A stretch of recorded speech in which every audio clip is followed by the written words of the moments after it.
In meantime, 24 Jamaican students who on Sunday journeyed to a border crossing in Ukraine to get to Poland are now safely on the other side as the government of Jamaica fully funded their return to the island. Foreign Minister Kamina Johnson-Smith said that the Andrew Holness-led administration has been working feverishly in the aftermath of the escalation of violence in the Eastern European nation. On your screen is a group of Ukrainian refugees arriving in Poland.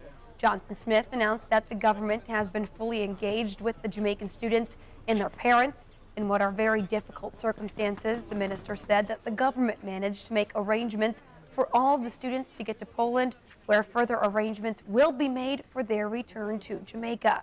She said the government will underwrite all costs for the students' transportation and accommodations until they arrive in Jamaica, and there is no loan involved.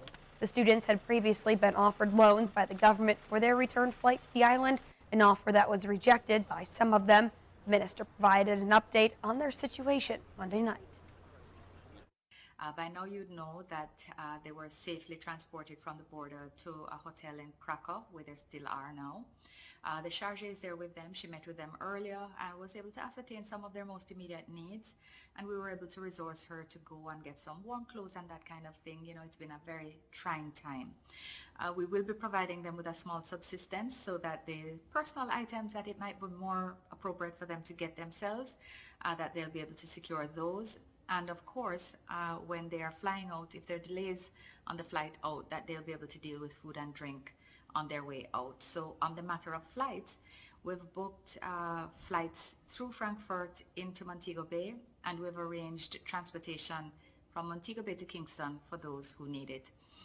We've also liaised with the Ministry of Health to ensure that counseling will be available for those who wish it. Not on spot, but at the time that they might feel best able to process and to have those discussions.